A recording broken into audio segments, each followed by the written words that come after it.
Imaginez un peu la scène. Un animal gravement déshydraté vient d'arriver en clinique. Il faut agir vite et surtout, il est absolument crucial d'évaluer son état interne dans la minute. Alors, comment on fait pour obtenir des réponses précises, là, tout de suite? Eh bien, bienvenue dans cette vidéo. Aujourd'hui, on va décortiquer ensemble un test diagnostique qui est à la fois super rapide et incroyablement bavard sur l'état du patient. La mesure des protéines totales plasmatiques par réfractométrie. Allez, on plonge directement dans le vif du sujet. Voici notre plan d'attaque pour maîtriser tout ça de A à Z. On va d'abord s'intéresser au rôle des protéines. Ensuite, on passera en revue la préparation et l'équipement dont on a besoin. Puis, je vous guiderai à travers la procédure exacte, étape par étape. On verra aussi les petites astuces pour se sortir des situations où l'appareil nous fait des misères. Et surtout, on va apprendre à interpréter ces fameux résultats cliniques. Enfin, on terminera sur les tests supplémentaires à envisager. Commençons par la base. Avant de manipuler quoi que ce soit, il faut comprendre le fameux « quoi ». Quel est le rôle de ces protéines? Concrètement, les protéines totales plasmatiques, c'est tout simplement la quantité de protéines qui flottent dans la partie purement liquide du sang.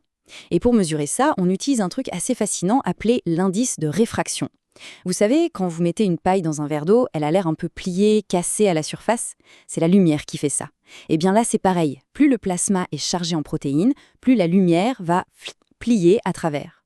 Mais pourquoi on s'en soucie de ces protéines? Parce qu'elles sont vitales. Elles gèrent ce qu'on appelle la pression oncotique. Pour faire simple, c'est l'aimant qui retient l'eau bien sagement à l'intérieur de nos vaisseaux sanguins. Et là, attention, il y a une erreur classique qu'on voit très souvent chez les débutants, c'est de confondre le plasma et le sérum. C'est le jour et la nuit. Le plasma, c'est ce qu'on obtient quand on empêche le sang de coaguler. Du coup, toutes les protéines qui servent à la coagulation sont encore là, ce qui nous donne une valeur en protéines totales logiquement plus élevée. Le sérum, par contre, c'est le liquide qui reste après que le sang a coagulé. Les protéines de coagulation ont été consommées pour faire le caillot, donc la valeur sera plus basse.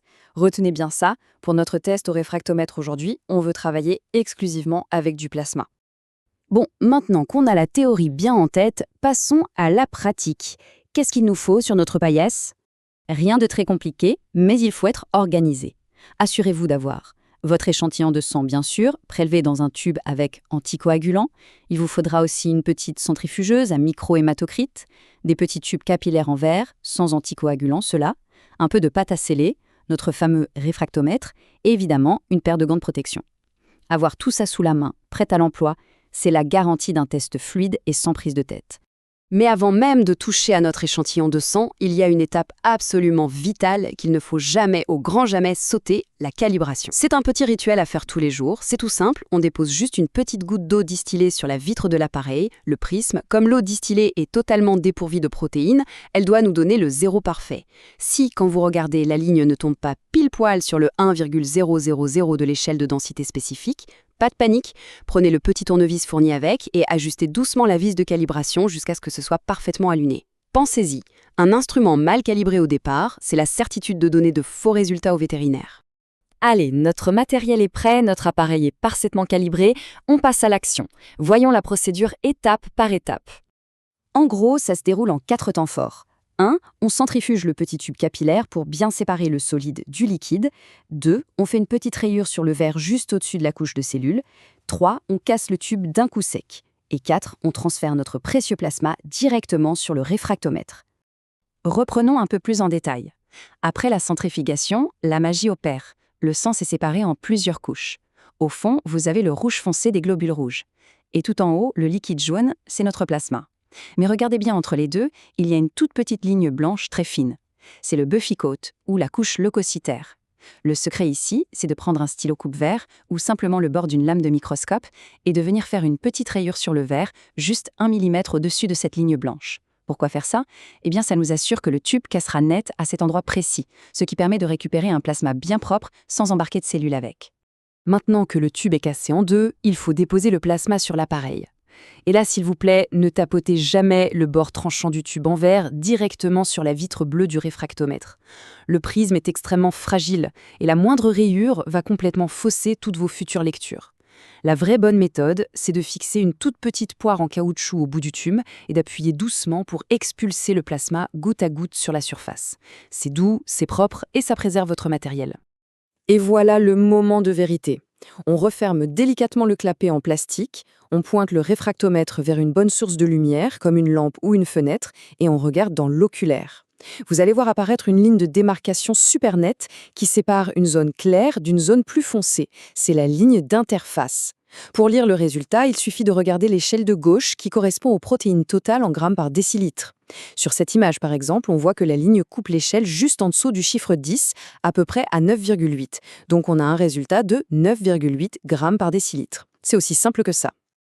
Mais bon, dans la vraie vie, ce n'est pas toujours aussi parfait. Que faire si la lecture est compliquée?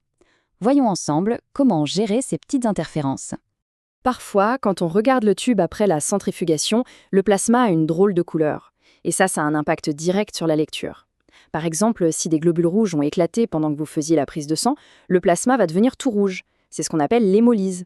Le problème, c'est que ça va rendre votre ligne de lecture complètement floue dans le réfractomètre. Ensuite, si l'animal vient de s'enfiler un gros repas juste avant de venir, son plasma risque d'être laiteux, tout blanc et trouble. Ça, c'est la lipémie, la présence de graisse. Et attention, ça piège la lumière et ça va augmenter artificiellement votre chiffre de protéines. Enfin, si le plasma est d'un jaune très prononcé, presque fluo, c'est l'ictère. Alors la bonne nouvelle, c'est que ça ne fausse pas le chiffre sur l'appareil. La mauvaise, c'est que c'est un énorme signal d'alarme clinique qui nous crie qu'il y a un gros souci au niveau du foie avec la bilirubine. Ce qui nous amène directement à notre prochaine partie, le pourquoi. Pourquoi on fait tout ça? Et qu'est-ce que ces fameux chiffres nous racontent sur l'état de notre patient à quatre pattes? Pour savoir si on a un problème, il faut déjà savoir ce qui est normal. Gardez bien ces chiffres en tête. Chez un chien ou un chat en bonne santé, les protéines totales se situent généralement entre 6,0 et 7,5 grammes par décilitre. C'est votre repère absolu. Si on tombe en dessous de 6, c'est ce qu'on appelle une hypoprotéinémie, et si on crève le plafond au-dessus de 7,5, c'est une hyperprotéinémie. Regardons d'abord l'hypoprotéinémie, c'est-à-dire quand on manque de protéines. Pour bien comprendre, imaginez une grande baignoire remplie d'eau. Si le niveau de l'eau baisse de façon alarmante, c'est soit parce qu'il y a une énorme fuite quelque part, soit parce que le robinet qui la remplit est complètement fermé. Dans le corps de l'animal, la logique est exactement la même. Les fuites, ce sont les pertes vers l'extérieur. Ça peut être une hémorragie sévère, des intestins malades qui laissent suffire les protéines dans les selles, ou des reins défaillants qui les laissent s'échapper dans l'urine. De l'autre côté, le robinet fermé, c'est un souci de production. Le foie, qui est l'usine à protéines du corps, ne fait plus son travail, ou alors l'animal est dans un état de famine vraiment grave.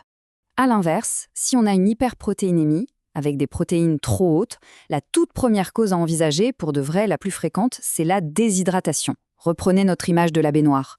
S'il y a beaucoup moins d'eau dedans parce qu'elle s'est évaporée, la concentration de ce qui reste à l'intérieur va mécaniquement augmenter. C'est pareil pour le sang déshydraté. Les autres raisons majeures d'un chiffre élevé, ce sont les inflammations chroniques, où le système immunitaire panique et inonde le sang d'anticorps, ou bien des maladies beaucoup plus graves comme certains cancers, le myélome par exemple, qui crée une surproduction complètement anarchique de protéines.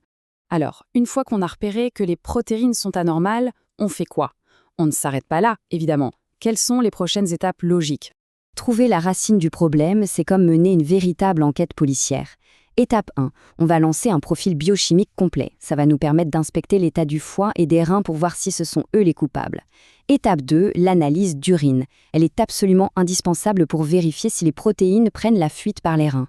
Et enfin, étape 3, si on s'aperçoit que ce sont spécifiquement les globulines qui crèvent le plafond, on fera une électrophorèse des protéines sériques. C'est un test ultra précis qui va séparer toutes les protéines selon leur taille et leur charge électrique et qui va nous dire de façon catégorique si on a affaire à une simple grosse inflammation ou à un cancer de type lymphoïde.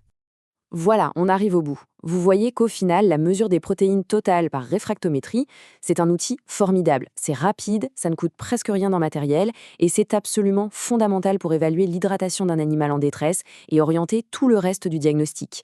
Dites-vous bien qu'à chaque toute petite goutte de plasma que vous déposez sur ce prisme bleu, il y a toute une histoire physiologique essentielle qui n'attend que d'être lue. Abonnez-vous pour plus de vidéos simples et éducatives.